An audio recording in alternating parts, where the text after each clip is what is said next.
Hi, welcome to Shilpa hair Kannada ಲಾಗ್ಸ್ಗೆ. ಹೇಗಿದ್ದೀರಾ? ನಾನು ಕೂಡ ಸೂಪರ್ ಆಗಿದ್ದೀನಿ. ಇವತ್ತೊಂದಿಷ್ಟು ಬ್ಲೌಸ್ಗಳಿದ್ದಾವೆ, ಆ ಬ್ಲೌಸ್ಗಳನ್ನ ಕಟ್ ಮಾಡಬೇಕು. ಕಟ್ ಮಾಡ್ತಾ ಬೋಟ್ ನೆಕ್ ಬ್ಲೌಸ್ಗಳಿದ್ದಾವೆ, ಮಿಕ್ಸು ನಾರ್ಮಲ್ ನೆಕ್ ಮತ್ತೆ ಬೋಟ್ ನೆಕ್ ಬ್ಲೌಸ್ ಎಲ್ಲವೂ ಇದ್ದಾವೆ. ಮತ್ತೆ ಉದ್ದ ಸ್ಲೀವ್ಸ್ ಮತ್ತೆ ಪಫ್ ಸ್ಲೀವ್ಸ್ ಇದ್ದಾವೆ. ಆ ಒಂದು ಬ್ಲೌಸ್ಗಳಲ್ಲಿ ಯಾವುದು ಫಸ್ಟ್ ತೋರಿಸ್ತೀನಪ್ಪ ಅಂತಂದ್ರೆ ಬೋಟ್ ನೆಕ್ ಬ್ಲೌಸ್. ಬ್ಯಾಕ್ ಅಲ್ಲಿ ಬೋಟ್ ನೆಕ್ ಬ್ಲೌಸು, ಫ್ರಂಟ್ ಅಲ್ಲಿ ನಾರ್ಮಲ್ ನೆಕ್ ಅಂತ ಬಂದಾಗ ಯಾವ ರೀತಿ ಕಟಿಂಗ್ ಮಾಡಬೇಕು, ಆರ್ಮೋಲ್ ಅಲ್ಲಿ ಯಾವ ರೀತಿ ಚೇಂಜಸ್ ಮಾಡ್ಕೋಬೇಕಂತ ತಿಳಿಸ್ಕೊಡ್ತೀನಿ. ಮತ್ತೆ ಬ್ಯಾಕ್ ಫ್ರಂಟ್ ಬೋಟ್ ನೆಕ್ ಇದ್ರೆ ಯಾವುದೇ ರೀತಿ ಚೇಂಜಸ್ ಇಲ್ಲ. ಮತ್ತೆ ಹಾರ್ಮೋಲ್ ಶೇಪ್ ಅಷ್ಟೇ ಚೇಂಜಸ್ ಮಾಡ್ಕೋಬೇಕು. ಆದ್ರೆ ಇದರಲ್ಲಿ ಸ್ವಲ್ಪ ಫುಲ್ ಚೇಂಜ್ ಇದೆ. ಹಾರ್ಮೋಲ್ ಅಲ್ಲಿ ಯಾವ ರೀತಿ ಕಟ್ ಮಾಡ್ಕೋಬೇಕಂತ ಅದನ್ನ ತೋರಿಸ್ಕೊಡ್ತೀನಿ ಇವತ್ತು. ಬನ್ನಿ ಸ್ನೇಹಿತರೆ. ನಾನು ಹಾಕಿರೋಂಥ ಪ್ರತಿಯೊಂದು ವಿಡಿಯೋಸ್ ನಿಮಗೆ ನೋಟಿಫಿಕೇಶನ್ ಬರಬೇಕು ಅಂದ್ರೆ ನೀವು ನನ್ನ ಒಂದು ಚಾನಲ್ಗೆ ಸಬ್ಸ್ಕ್ರೈಬ್ ಮಾಡ್ಕೋಬೇಕು. ಆವಾಗ ನಾನು ಹಾಕಿರೋಂಥ ವಿಡಿಯೋಸು ಪ್ರತಿಯೊಂದು ವಿಡಿಯೋಸ್ ನಿಮಗೆ ನೋಟಿಫಿಕೇಶನ್ ಬರುತ್ತೆ. ಇವಾಗ ವಿಡಿಯೋನ ತರ ಮಾಡೋದು ಬೇಡ, ಬನ್ನಿ ಸ್ಟಾರ್ಟ್ ಮಾಡೋಣ. ಸ್ನೇಹಿತರೆ, ಈ ರೀತಿ ನೋಡ್ತಾ ಇರ್ಬೋದು. ಇವಾಗ ಫುಲ್ ಬ್ಲೌಸ್ ಪೀಸನ್ನು ಓಪನ್ ಮಾಡ್ಕೊಂಡಿದ್ದೀನಿ. ಓಪನ್ ಮಾಡ್ಕೊಂಡಾದ್ಮೇಲೆ ಇವಾಗ ನಾನು ಸ್ಲೀವ್ಸ್ ಕಟ್ ಮಾಡ್ಕೊತೀನಿ. ಫಸ್ಟ್ ನಾನು ಕಟ್ ಮಾಡೋದು ಬಾಡಿ ಮೆಜರ್ಮೆಂಟ್ ಎಲ್ಲ ಸ್ಲೀವ್ಸ್ ಕಟ್ ಮಾಡ್ಕೊತೀನಿ. ಎಡ್ಜಸ್ ಇರುತ್ತೆ ಅಲ್ವಾ, ಅದನ್ನು ಇವಾಗ ನೀಟಾಗಿ ಫೋಲ್ಡ್ ಮಾಡಿಕೊಂಡು ನೀಟಾಗಿ ಹಾಕ್ಕೊಂಡು ಬಟ್ಟೆನ ಒಂದ್ಸರಿ ಐರನ್ ಮಾಡ್ಕೊಂಡ್ರೂ ಪರವಾಗಿಲ್ಲ. ಈ ರೀತಿ ಫೋಲ್ಡ್ ಮಾಡಿಕೊಂಡು ಅದಾದಮೇಲೆ ಇವಾಗ ಮಾರ್ಕ್ ಮಾಡ್ಕೊತೀನಿ. ಮಾರ್ಕ್ ಮಾಡೋದು ಹೆಂಗೆಪ್ಪ ಅಂತಂದರೆ, ಇದು ಸ್ಲೀವ್ಸ್ ಕಟ್ಟಿಂಗು ತುಂಬ ಈಸಿ, ತುಂಬ ಸಿಂಪಲು. ತುಂಬ ಜನರಿಗೆ ಬಿಗಿನರ್ಸ್ಗಳಿಗಂತೂ ಸ್ಲೀವ್ಸ್ ಕಟ್ಟಿಂಗು ತುಂಬ ಕನ್ಫ್ಯೂಸನ್ ಇರ್ತಾರೆ. ಖಂಡಿತವಾಗ್ಲೂ ಅದನ್ನು ತಿಳಿಸ್ಕೊಡ್ತೀನಿ ಒಂದು ವಿಡಿಯೋದಲ್ಲಿ. ಆದಷ್ಟು ಇದನ್ನು ಫಸ್ಟ್ ನಾನು ಡಿಸೈನ್ ನೋಡ್ಕೊತೀನಿ, ಎಷ್ಟು ಲೆಂತ್ ಬರುತ್ತೆ ನೋಡ್ಕೊಂಬಿಟ್ಟು ಆ ಡಿಸೈನ್ ಪ್ರಕಾರ ನಾನು ಇಲ್ಲಿ ಸ್ಲೀವ್ಸ್ ಕಟ್ ಮಾಡ್ಕೊತೀನಿ ಅಷ್ಟೇ. ಇವಾಗ ಆ ಒಂದು ಡಿಸೈನ್ಗೆ ಕರೆಕ್ಟಾಗಿ 9 ಇಂಚು ರೆಡಿ ಬರುತ್ತೆ. ಪ್ಲಸ್ 1 ಇಂಚ್ ನಾನು ಎಕ್ಸ್ಟ್ರಾ ತೊಗೊತೀನಿ, ಅಂದರೆ 10 ಇಂಚಿಗೆ ತೊಗೊತೀನಿ ಸ್ನೇಹಿತರೆ. 10 ಇಂಚಿಗೆ ತೊಗೊತಾ ಇರೋದು. ಇವಾಗ ಸ್ಟ್ರೇಟಾಗಿ ಒಂದು ಲೈನ್ ಹಾಕ್ಕೊಂಬಿಡೋಣ. 10 ಇಂಚ್ ಮಾರ್ಕ್ ಮಾಡ್ಕೊಂಡ್ವಿ ಅಲ್ವಾ, ಇವಾಗ ಸ್ಟ್ರೇಟಾಗಿ ಲೈನ್ ಹಾಕ್ಕೊಂಬಿಟ್ರೆ ಇವಾಗ ನಾವು ಶೇಪ್ ತೆಗಿಬೇಕು. 10 ಇಂಚಿಗೆ ಹಾರ್ಮೋಲ್ ಶೇಪ್ ಎಷ್ಟು ಬರುತ್ತೆಪ್ಪ ಫಿಟ್ಟಿಂಗು ಅನ್ನೋದಾದರೆ, ಫಿಟ್ಟಿಂಗಲ್ಲ ಹಾರ್ಮೋಲ್ ಶೇಪ್ ಅಂದರೆ ಡೌನಿಂಗ್ ಎಷ್ಟು ತೊಗೊಬೇಕಪ್ಪ ಅಂತಂದರೆ ಕರೆಕ್ಟಾಗಿ 2.25 ಇಂಚ್ ತೊಗೊಂಡ್ರೆ ಅಡ್ಡಿ ಇಲ್ಲ. ಯಾಕಂದರೆ 9 ಇಂಚ್ ರೆಡಿ ಬರೋದ್ರಿಂದ ನಮಗೆ 2.25 ಇಲ್ಲ 3 ಇಂಚ್ ತೊಗೊಂಡ್ರೂ ಅಡ್ಡಿ ಇಲ್ಲ. ನಾನು ಇಲ್ಲಿ 3 ಇಂಚೇ ತೊಗೊಂಡಿದ್ದೀನಿ. ಈ ರೀತಿ ಒಂದು ಶೇಪ್ ಕೊಡ್ಕೊತೀನಿ. ಕೆಳಗಡೆ ನಮಗೆ ಫಿಟ್ಟಿಂಗ್ ಮಾಡೋಕ್ಕೆ ಬಟ್ಟೆ ಶಾರ್ಟೇಜ್ ಬರುತ್ತೆ, ಕರೆಕ್ಟಾಗಿ ಅಲ್ಲಿಗೆ ಬಟ್ಟೆ ಶಾರ್ಟೇಜ್ ಇದೆ. ನಾನು ಇಲ್ಲಿ ಕಟ್ ಮಾಡ್ಕೊಂಡಾದ್ಮೇಲೆ ಸ್ಟಿಚಿಂಗ್ ಮಾಡಬೇಕಾದ್ರೆ ನಾನು ಅಲ್ಲಿ ಬಟ್ಟೆ ಕೊಟ್ಕೊತೀನಿ. ಬಟ್ಟೆ ಕೊಟ್ಕೊಂಡ್ರೆ ನಮಗೆ ಅಲ್ಲಿಗೆ ಫಿಟ್ಟಿಂಗು ಬಾಡಿ ಮೆಜರ್ಮೆಂಟಿಗೂ ಅದಕ್ಕೂ ನೀಟಾಗುತ್ತೆ. ಇಲ್ಲಿ ನನಗೆ 2 ಇಂಚ್ ಆಗುವಷ್ಟು ನಾನು ಬಟ್ಟೆನ ಆ್ಯಡ್ ಮಾಡ್ಕೋಬೇಕು. 2 ಇಂಚ್ ಕರೆಕ್ಟಾಗಿ 2 ಇಂಚ್ ಬೇಕೇ ಬೇಕು. ಇವಾಗ ಮತ್ತೆ ಓಪನ್ ಮಾಡ್ಕೊಂಬಿಟ್ಟು ಬಾಡಿ ಮೆಜರ್ಮೆಂಟನ್ನು ನೋಡ್ಕೊತೀನಿ. ಬಾಡಿ ಮೆಜರ್ಮೆಂಟು ಇದು 38 ಎದೆ ಸುತ್ತಳತೆ ಬ್ಲೌಸ್. ಇದು 38 ಎದೆ ಸುತ್ತಳತೆಗೆ ನೆಕ್ ಬಿಡ್ತು ಮತ್ತು ಹಾರ್ಮೋಲು, ಈ ಒಂದು ಬೋಟ್ ನೆಕ್ ಬ್ಲೌಸ್ಗೆ ನಾನು ಹೇಳ್ತಾ ಇರೋದು ಎಷ್ಟು ತೊಗೋಬೇಕಪ್ಪ ಅಂತಂದರೆ ತೋರಿಸ್ಕೊಡ್ತೀನಿ. ಇದು ಬ್ಲೌಸಿನ ಉದ್ದ ಬಂದುಬಿಟ್ಟು 14.5 ರೆಡಿ ಇದೆ. ಪ್ಲಸ್ 1 ಇಂಚ್ ಆ್ಯಡ್ ಮಾಡಿಕೊಂಡ್ರೆ 15.5 ಇಂಚ್ ಆಗುತ್ತೆ. ಇಲ್ಲಿ ಸ್ಟ್ರೇಟಾಗಿ ಒಂದು ಲೈನ್ ಹಾಕ್ಕೋಬೇಕಾಗತ್ತೆ. ಲೈನ್ ಹಾಕ್ಕೊಂಡ್ರೆ ನಮಗೆ ಶೋಲ್ಡ್ರು ಮತ್ತು ಹಾರ್ಮೋಲು ಮಾರ್ಕಿಂಗ್ ಮಾಡಲಿಕ್ಕೆ ತುಂಬ ಈಸಿ ಆಗುತ್ತೆ. ಇವಾಗ ನೋಡಿದೆ ನಾನು ಬಟ್ಟೆ ಹೆಂಗೆ ಬರುತ್ತೆ ಹೆಂಗಿಲ್ಲ ಅಂತ ನೋಡ್ಕೋಬೇಕು. ಫಸ್ಟು ಬಟ್ಟೆ ಕಟ್ ಮಾಡೋಕ್ಕಿಂತ ಮುಂಚೆ ಒಂದು ಸರಿ ಅಳತೆ ಮಾಡ್ಕೊಂಡ್ರೆ ನಮ್ಮದು ಬೆಟರು. ಇವಾಗ ಶೋಲ್ಡ್ರು ಎಷ್ಟು ತೊಗೊತಾ ಇದ್ದೀನಪ್ಪ ಅಂತಂದರೆ 38 ಇದೆ ಸುತ್ತಳತೆ ಬ್ಲೌಸಿಗೆ. ನಾನಿಲ್ಲಿ ಶೋಲ್ಡ್ರು ಬಂದು 6.25 ಇಂಚ್ ತೊಗೊತಾ ಇದ್ದೀನಿ. 6.25 ಇಂಚ್ ತೊಗೊತಾ ಇದ್ದೀನಿ. ನೀವು ಬೇಕಾದರೆ 7 ಇಂಚ್ ಬೇಕಾದ್ರೆ ತೊಗೋಬೋದು.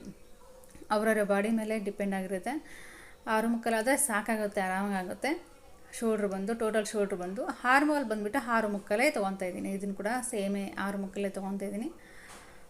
ಹಾಗಾಗಿ ಇಲ್ಲಿ ಒಬ್ಬೊಬ್ರು ಕೈ ಸಣ್ಣ ಇರೋದರಿಂದ ಮತ್ತು ಬ್ಯಾಕಲ್ಲಿ ಸ್ವಲ್ಪ ದಪ್ಪ ಕಡಿಮೆ ಇರೋದರಿಂದ ನೀವು ಬೇಕಾದರೆ 6.25 ಇಂಚ್ ತೊಗೊಂಡ್ರೆ ತೊಗೋಬೋದು. ಬಟ್ ನಾನಿಲ್ಲಿ 1/4 ಇಂಚ್ ಎಕ್ಸ್ಟ್ರಾನಾಗೆ ತೊಗೊಂಡಿದ್ದೀನಿ. ಇದು ಫಿಟ್ಟಿಂಗು ಎಷ್ಟಪ್ಪ ಅಂತಂದರೆ 9.25 ಬರುತ್ತೆ. ಸೈಡ್ ಫಿಟ್ಟಿಂಗ್ ಅಂದರೆ ಚೆಸ್ಟ್ ಮೆಜರ್ಮೆಂಟು. ಇವಾಗ ಆ 3 ಇಂಚಿಗೆ ಶೋಲ್ಡ್ರ್ ಎತ್ತಿಟ್ಕೊಂಡಿದ್ದೀವಲ್ವ, ಅಲ್ಲಿಂದ ಕರೆಕ್ಟಾಗಿ 4 ಇಂಚಿಗೆ ಬಾಕ್ಸ್ ರೀತಿ ಮಾಡ್ಕೋಬೇಕು. ಈ ರೀತಿ ಬಾಕ್ಸ್ ರೀತಿ ಮಾಡ್ಕೊಳೋದ್ರಿಂದ ನಮಗೆ ಶೇಪ್ ತೆಗಿಲಿಕ್ಕೆ ತುಂಬ ಈಸಿ ಆಗುತ್ತೆ. 4 ಇಂಚ್ ತೊಗೊಂಡಿದ್ದೀನಿ. ನಿಮಗೆ ಬೇಕಾದರೆ ಬ್ಯಾಕಲ್ಲಿ ಸ್ವಲ್ಪ ಜಾಸ್ತಿ ರೌಂಡ್ ಇರಲಿ ಅಂತ ಅನ್ನೋದಾದರೆ 4.25 ಇಂಚ್ ಆಗೋದು ತೊಗೋಬೋದು. ಈ ರೀತಿ ಮಾಡೋದ್ರಿಂದ ಇದು ಬೋಟ್ ನೆಕ್ ನೀಟಾಗಿ ಫಿನಿಶಿಂಗ್ ಬರುತ್ತೆ 4 ಇಂಚ್ ತೊಗೊಳೋದಾದರೆ. ಸ್ವಲ್ಪ ಬ್ರಾಡ್ ಬೇಕು ಬ್ಯಾಕಲ್ಲಿ ಅನ್ನೋದಾದರೆ ನೀವು ಬೇಕಾದರೆ 4.25 ಇಂಚು ತೊಗೋಬೋದು. ಕರೆಕ್ಟಾಗಿ ಅಲ್ಲಿ ನಾನು ಒಂದು ಮಾರ್ಕ್ ಮಾಡಿದ್ನಿ ಅಲ್ವಾ, ಅಲ್ಲಿಂದ 1 ಇಂಚು ಕೆಳಗಡೆ ಕರೆಕ್ಟಾಗಿ 4 ಇಂಚಿಗೆ ಮಾರ್ಕ್ ಮಾಡಿಕೊಂಡೆ. 4 ಇಂಚಿಗೆ ಮಾರ್ಕ್ ಮಾಡಿಕೊಂಡೆ. ಇವಾಗ ಒಂದು ಬ್ರಾಡ್ ನೋಡ್ಕೊಳ್ಳೋಣ ಎಷ್ಟು ತೊಗೋಬೋದು ಅಂತ. ಕರೆಕ್ಟಾಗಿ 3 ಇಂಚ್ ಆದರೆ ನಾನು ತೊಗೊಂಡಿದ್ದೀನಿ. ಈ ಒಂದು ಚೆಸ್ಟ್ ಮೆಜರ್ಮೆಂಟಿಗೆ 3 ಇಂಚ್ ತೊಗೊಂಡಿದ್ದೀನಿ. ಇದಕ್ಕೆ ಒಂದು ಶೇಪು ನಿಮಗೆ ಯಾವ್ದು ಇಷ್ಟ ಬರುತ್ತೋ ಆ ಒಂದು ಶೇಪನ್ನು ಕೊಟ್ಕೋಬೋದು. ಇಲ್ಲಿ ನಾನು ಕೂಡ ಇದೇ ರೀತಿ ಒಂದು ಬಲ್ಪಿನ ಒಂದು ಆಕಾರ ಏನಿರುತ್ತೆ ಅಲ್ವಾ, ಆ ರೀತಿ ಕೊಟ್ಕೊಂಡಿದ್ದೀನಿ. ಈ ರೀತಿ ಚೆನ್ನಾಗಿ ಕಾಣಿಸುತ್ತೆ ಅಂತಂದ್ಬಿಟ್ಟು ಕಟ್ ಮಾಡಿದ್ಮೇಲೆ ತೋರಿಸ್ತೀನಿ ನಿಮಗೆ ಯಾವ ರೀತಿ ಬಂತು ಅಂತ. ಇವಾಗ ಹಾರ್ಮೋಲ್ 2 ಫ್ರಂಟು ಬೇಕು, ಹಾರ್ಮೋಲ್ ಕಟ್ ಮಾಡ್ಕೊಂಬಿಡೋಣ. ಫ್ರಂಟಲ್ಲಿ ಏನು ತೋರಿಸಲೇ ಇಲ್ಲ ಅಂತ ಅನ್ಕೋಬೋದು, ಬಟ್ ಫ್ರಂಟಲ್ಲಿ ನಾನೇನು ಇನ್ನೂ ತೋರಿಸಿಲ್ಲ, ಬ್ಯಾಕ್ ಪಾರ್ಟ್ ಅಷ್ಟೇ ತೋರಿಸಿರೋದು. ಬಟ್ ಆರ್ಮಲ್ ಮಾತ್ರ ಸೇಮ್ ಒಂದೇ ಮೆಜರ್ಮೆಂಟಲ್ಲಿ ಕಟ್ ಮಾಡ್ಕೊಂಡಿರೋದು.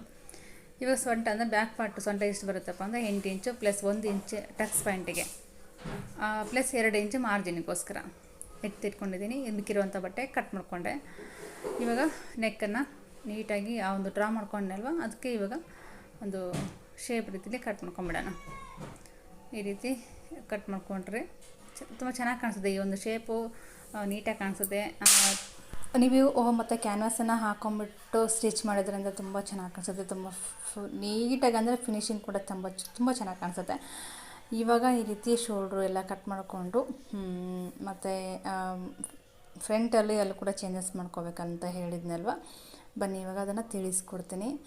ಇವಾಗ ನೆಕ್ಕು ಯಾವ ರೀತಿ ತೊಗೋಬೇಕಪ್ಪ ಅಂತಂದರೆ ನಾರ್ಮಲ್ ನೆಕ್ ಇರುತ್ತಲ್ವ, ಅದೇ ರೀತಿ ನಮ್ಮ ಬಾಕ್ಸ್ ರೀತಿ ಮಾಡ್ಕೋಬೇಕಾಗುತ್ತೆ.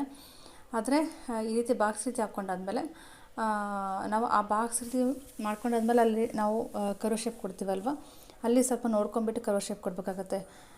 ಈ ರೀತಿ ಕರ್ವ್ ಶೇಪ್ ಕೊಟ್ಕೊಂಡು ಕಟ್ ಮಾಡ್ಕೋಬೇಕು. ಇಲ್ಲ ಅಂತಂದರೆ ತುಂಬ ಬ್ರಾಡ್ ಆಗಿಬಿಡುತ್ತೆ ಫ್ರಂಟಲ್ಲಿ ನೆಕ್ಕು.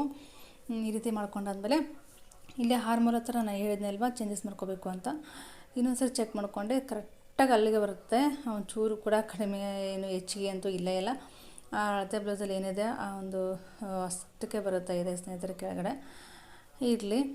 ಇವಾಗ ಅಷ್ಟನ್ನ ಸ್ವಲ್ಪ ಶೇಪನ್ನು ತೆಗೆದು ಕಟ್ ಮಾಡ್ಕೊತಾ ಇದ್ದೀನಿ ಸ್ನೇಹಿತರೆ. ಇವಾಗ ಇಲ್ಲಿ ಏನು ಕರ್ವ್ ಶೇಪ್ ಇದೆ ಅಲ್ವಾ, ಅಲ್ಲಿಂದ ವಾಪಸ್ಸು 1.5 ಇಂಚ್ ಆಗುವಷ್ಟು ನೀವು ಬ್ಯಾಕಿಗೆ ಬಂದು ಈ ರೀತಿ ಮತ್ತೆ ಬಾಕ್ಸ್ ರೀತಿ ಹಾಕ್ಕೋಬೇಕಾಗುತ್ತೆ. ಈ ರೀತಿ ಬಾಕ್ಸ್ ರೀತಿ ಹಾಕ್ಕೊಂಡ್ವಿ ಅಂತಂದರೆ ನಮಗೆ ಶೇಪ್ ತೆಗಿಲಿಕ್ಕೆ ಅನುಕೂಲ ಆಗುತ್ತೆ. ಮೇಲ್ಗಡೆ ಒಂಚೂರು ಚೇಂಜಸ್ ಮಾಡಬಾರ್ದು. ಕರೆಕ್ಟಾಗಿ ಎಷ್ಟಿದೆ ಶೋಲ್ಡ್ರು ಕೂಡ ಅಷ್ಟೇ ಇರಬೇಕು, ಒಂಚೂರು ಕಡಿಮೆ ಆಗಬಾರ್ದು. ಇಲ್ಲಿ ಮಿಡ್ಲಲ್ಲಿ ಮಾತ್ರ ನಮಗಿಲ್ಲಿ ಶೇಪ್ ತೆಗಿಬೇಕಾಗುತ್ತೆ. ಈ ರೀತಿ ಶೇಪ್ ತಕ್ಕೋಬೇಕು. ಯಾಕಂದರೆ ಫ್ರಂಟಲ್ಲಿ ನಾರ್ಮಲ್ ನೆಕ್ ಅಂತ ಬಂದಾಗ ಈ ರೀತಿ ಶೇಪ್ ತಕ್ಕೋಬೇಕು. ನೋಡಿದಲ್ವಾ ಯಾವ ರೀತಿ ಚೇಂಜಸನ್ನು ಮಾಡ್ಕೋಬೇಕು ಅಂತಂದರೆ, ಓಪನ್ ಮಾಡಿದ್ರಾಗ ಈ ರೀತಿ ಆಯಿತು, ಸ್ಟಿಚ್ ಮಾಡಿದರೆ ಆ ರೀತಿ ಬರುತ್ತೆ. ಈ ರೀತಿ ಕಟ್ಟಿಂಗ್ ಮಾಡೋದ್ರಿಂದ ನಮಗೆ ಫ್ರಂಟಲ್ಲಿ ಯಾವುದೇ ರೀತಿ ರಿಂಕಲ್ಸ್ ಬರಲ್ಲ. ಶೇಪ್ ನೋಡ್ತಾ ಇರೋದು ಬ್ಯಾಕಲ್ಲಿ ಬೋಟ್ ನೆಕ್ಕಿಗೆ ಈ ರೀತಿ ಶೇಪನ್ನು ಕೊಟ್ಕೊಂಡಿದ್ದೀನಿ. ಇವಾಗ ಈ ಒಂದು ಮೇನ್ ಫ್ಯಾಬ್ರಿಕ್ ಏನಿದೆ ಅಲ್ವಾ, ಅದನ್ನು ಇವಾಗ ಕಟ್ ಮಾಡ್ಕೊತೀನಿ. ಕಟ್ ಮಾಡಿಕೊಂಡು ಸ್ಟಿಚಿಂಗ್ ಮಾಡುವಾಗ ಆದಷ್ಟು ಶೇರ್ ಮಾಡೋಣ ಅಂದ್ಕೊತೀನಿ, ಬಟ್ ಸ್ಟಿಚಿಂಗ್ ಮಾಡುವಾಗ ಮರ್ತೋಗ್ತೀನಿ ಅಷ್ಟೇ. ಯಾಕಂದರೆ ಫಾಸ್ಟಾಗಿ ಸ್ಟಿಚ್ ಮಾಡ್ಬೇಕನ್ನೋದೊಂದು ಮನಸ್ಸಲ್ಲಿ ಇರುತ್ತೆ ಅಲ್ವಾ, ಹಾಗಾಗಿ ಏನು ಮಾಡೋಕ್ಕಾಗಲ್ಲ ಅಂತ ಅಂದ್ಬಿಟ್ಟು ಬೇಗ ಸ್ಟಿಚ್ ಮಾಡ್ತೀನಿ. ಆದಷ್ಟು ಸ್ಟಿಚಿಂಗ್ ವಿಡಿಯೋ ಶೇರ್ ಮಾಡೋಕ್ಕೆ ಇಷ್ಟಪಡ್ತೀನಿ ಸ್ನೇಹಿತರೆ, ಟ್ರೈ ಮಾಡ್ತೀನಿ. ಓಕೆನಾ, ನೋಡ್ತಾ ಇರ್ಬೋದು. ಇವಾಗ ಸ್ಲೀವ್ಸ್ ಏನು ಕಟ್ ಮಾಡ್ಕೊಂಡಿದ್ದೀವಲ್ವ, ಅದನ್ನು ಇವಾಗ ಕರೆಕ್ಟಾಗಿ ಮೇನ್ ಫ್ಯಾಬ್ರಿಕ್ಗಲ್ಲೇ ಇಟ್ಬಿಟ್ಟು ಈ ರೀತಿ ಕಟ್ ಮಾಡ್ಕೊತೀನಿ. ಡಿಟ್ಟೋ ಇವಾಗ ಏನು ಲೈನಿಂಗ್ ಕಟ್ ಮಾಡ್ಕೊಂಡಿದ್ದೀವಲ್ವ, ಒಂದು ಚೂರು ಕೂಡ ವ್ಯತ್ಯಾಸ ಇಲ್ಲ. ಡಿಟ್ಟೋ ಕರೆಕ್ಟ್ ಅಳತೆ ಅಂದರೆ ಲೈನಿಂಗು. ಅದಾದಮೇಲೆ ನಾನು ಮೇನ್ ಫ್ಯಾಬ್ರಿಕನ್ನು ಕಟ್ ಮಾಡ್ಕೊತಾ ಇದ್ದೀನಿ. ಸ್ಟಿಚ್ ಮಾಡಿದ್ಮೇಲೆ ಮಿಕ್ಕಿರುವಂಥ ಬಟ್ಟೆ ಏನಿರುತ್ತೆ ಅಲ್ವಾ, ಅದನ್ನು ರಿಮೂವ್ ಮಾಡಿಕೊಂಡ್ರೆ ಮುಗೀತು. ಬಾಡಿ ಮೆಜರ್ಮೆಂಟನ್ನು ಇವಾಗ ಕಟ್ ಮಾಡ್ಕೊತಿರೋದು ಸ್ನೇಹಿತರೆ. ನೋಡಿದ್ರಲ್ವಾ, ತುಂಬ ಸಿಂಪಲ್ಲಾಗಿ ಬ್ಯಾಕಲ್ಲಿ ಬೋಟ್ ನೆಕ್ ಬಂತು ಅಂದರೆ ಫ್ರಂಟಲ್ಲಿ ಯಾವ ರೀತಿ ಶೇಪನ್ನು ತೆಗಿಬೇಕಂತಂದ್ಬಿಟ್ಟು ತೋರಿಸ್ಕೊಟ್ಟಿದ್ದೀನಿ. ಈ ರೀತಿ ಮಾಡೋದ್ರಿಂದ ಬ್ಲೌಸು ತುಂಬ ನೀಟಾಗಿ ಕಾಣಿಸುತ್ತೆ, ತುಂಬ ಚೆನ್ನಾಗಿ ಕಾಣಿಸುತ್ತೆ. ಯಾವುದೇ ರೀತಿ ಉಬ್ಕೊಳ್ಳೋದಾಗಿರ್ಬೋದು, ರಿಂಗಲ್ಸ್ ಬರೋದಾಗಿರ್ಬೋದು, ಒಂಥರ ನೀಟಾಗಿ ಕಾಣಿಸಲ್ಲ ಶೇಪ್ ತೆಗೆದಿಲ್ಲ ಅಂತಂದರೆ. ಈ ರೀತಿ ಕಟ್ ಮಾಡಿ ಸ್ಟಿಚ್ ಮಾಡೋದ್ರಿಂದ ವೇರ್ ಮಾಡಿದಾಗೆಲ್ಲ ನೀಟಾಗಿ ಕಾಣಿಸುತ್ತೆ, ಒಂದು ಚೂರು ಕೂಡ ವ್ಯತ್ಯಾಸ ಬರೋಲ್ಲ. ಮತ್ತು ಸ್ಲೀವ್ಸಿಗೆ ಕೂಡ ನಾವು ಶೇಪನ್ನು ಕಂಪಲ್ಸರಿ ತೆಗೆಯಲೇಬೇಕು, ತೆಗೆದಿಲ್ಲ ಅಂದರೆ ನೀಟಾಗಿ ಬರೋದಿಲ್ಲ. ಓಕೆ ಸ್ನೇಹಿತರೆ, ಯಾರಿಗೆಲ್ಲ ಈ ಒಂದು ವಿಡಿಯೋ ಇಷ್ಟ ಆಯಿತು ಮತ್ತು ಲೈಕ್ ಮಾಡಿ, ಶೇರ್ ಮಾಡಿ. ಆದಷ್ಟು ಶೇರ್ ಮಾಡೋದು ಮರಿಬೇಡಿ, ಯಾಕಂತಂದರೆ ಬಿಗಿನರ್ಸ್ಗಳಿಗೆ ತುಂಬ ಯೂಸ್ಫುಲ್ ಆಗಿರುವಂಥ ವೀಡಿಯೋಗಳನ್ನು ನಾನು ಹಾಕ್ತಾ ಇರೋದು. ಎಲ್ಲೂ ಮಿಸ್ ಮಾಡದೆ ನಿಮ್ಮ ಫ್ಯಾಮಿಲಿ ಫ್ರೆಂಡ್ಸಿಗೆ ಯಾರಾದರೂ ಕಲಿತಾ ಇದ್ದರೆ ಬಿಗಿನರ್ಸ್ಗಳು ಖಂಡಿತವಾಗ್ಲೂ ಈ ಒಂದು ವಿಡಿಯೋನ ಶೇರ್ ಮಾಡಿ. ಯಾಕಂದರೆ ನಾರ್ಮಲ್ ನೆಕ್ಕು ಸ್ಟಿಚ್ ಮಾಡ್ತಾರೆ, ಕಟಿಂಗ್ ಮಾಡ್ತಾರೆ. ಬಟ್ ಬೋಟ್ ನೆಕ್ಕು ಸ್ಟಿಚ್ ಮಾಡಿ ಅಂತ ಅಂದಾಗ ಒಬ್ಬೊಬ್ಬರಿಗೆ ಫ್ರಂಟಲ್ಲಿ ಬೋಟ್ ನೆಕ್ಕು ಇಷ್ಟ ಇರಲ್ಲ. ನಾರ್ಮಲ್ ನೆಕ್ಕು ಸ್ಟಿಚ್ ಮಾಡಿಕೊಡಿ ಅಂತ ಅಂದಾಗ ಇದು ವರ್ಕ್ ಆಗುತ್ತೆ. ನೋಡ್ತಾ ಇರ್ಬೋದು, ಈ ರೀತಿ ಕಟ್ ಮಾಡಿಕೊಂಡು ಸ್ಟಿಚ್ ಮಾಡೋದ್ರಿಂದ ತುಂಬ ಪರ್ಫೆಕ್ಟಾಗಿ ಬರುತ್ತೆ. ಓಕೆ ಸ್ನೇಹಿತರೆ, ಇವತ್ತಿನ ಒಂದು ವಿಡಿಯೋ ಯಾರಿಗೆಲ್ಲ ಇಷ್ಟ ಆಯಿತು ಲೈಕ್ ಕೊಡೋದನ್ನು ಮರಿಬೇಡಿ. ಪದೇ ಪದೇ ಹೇಳ್ತಾ ಇದ್ದಾರೆ ಅಂತ ಅಂದ್ಕೋಬೇಡಿ. Okay, thank you for watching.